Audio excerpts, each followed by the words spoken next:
Bonjour à tous, bonjour à toutes. Dans cette vidéo, nous allons parler de l'IRM et du scanner sur lequel on vous a certainement déjà prescrit et sur lequel vous attendez beaucoup de résultats.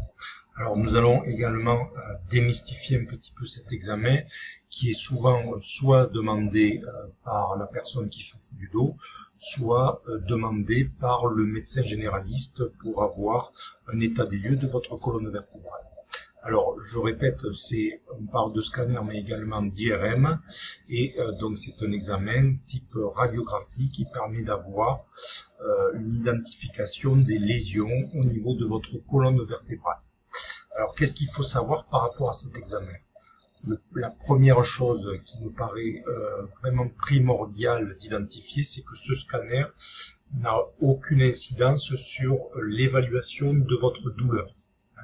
Donc ça c'est important, et c'est pas cet examen qui va permettre de quantifier votre douleur et véritablement de soigner votre douleur. Cet examen, qu'est-ce qu'il ne montre pas? Il ne montre pas, comme je viens de vous le dire, l'intensité de votre douleur ressentie. Il ne montre pas également votre évolution future par rapport à cette douleur. On ne peut pas, suite à un scanner, faire un grand pas en avant dans le futur et voir si, à la lecture de cet examen, vous pourrez récupérer assez facilement et diminuer vos douleurs. Et dernière chose, elle ne montre pas votre capacité à faire les gestes de la vie quotidienne, les gestes de votre activité professionnelle. Voilà. Donc, vraiment, bien comprendre que ça n'a aucune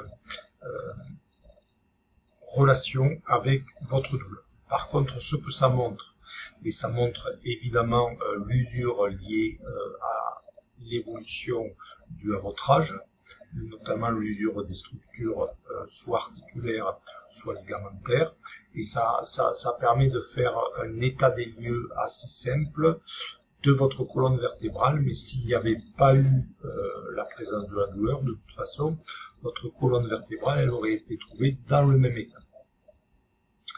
Pour conclure par rapport à ce scanner, donc le résultat ne va avoir aucune incidence sur votre traitement. Donc c'est un examen qui peut vous paraître, super important, mais en fait qui n'a peu d'intérêt, si ce n'est de voir de façon assez simple l'état de votre colonne vertébrale au moment où on fait cet examen. En général, le médecin donc lit le compte rendu du radiologue et par rapport à ça, il va vous permettre de mettre en place une activité physique, soit par le kinésithérapeute, soit par d'autres structures.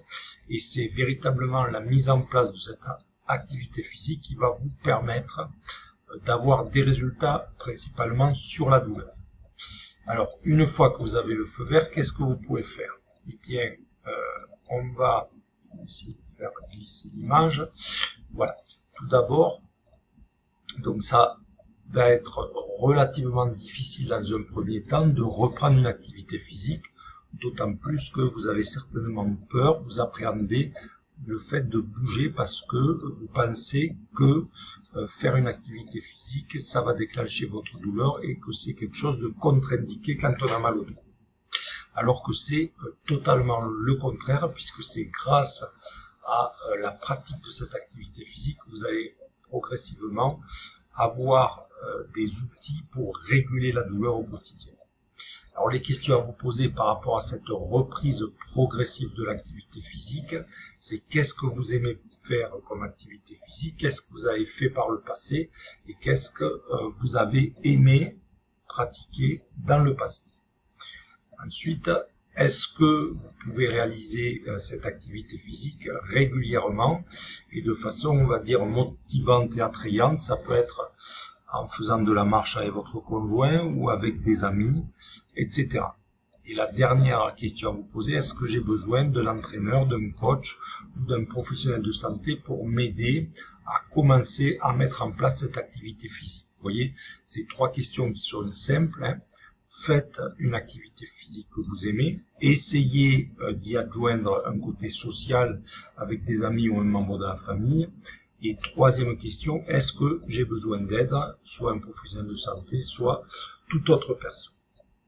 Une fois que vous avez répondu, et je vous conseille de le notifier sur un petit carnet de bord, comment vous allez faire? Eh bien, c'est simple. Vous allez répondre là aussi à 2 questions. Quoi? C'est-à-dire, qu'est-ce que je fais comme activité physique? Par exemple, 30 minutes de marche. Et quand est-ce que je le fais? Comme ça, ça vous oblige à avoir des repères temporels. Et une fois que vous les avez faits, vous mettez un petit signe de réalisation de votre objectif. Alors, j'ai marqué 30 minutes de marche, mais ça peut être 10 minutes au début et progressivement augmenter. Ça peut être 2 fois par semaine, peut-être qu'au début, 1 fois par semaine, ça suffira.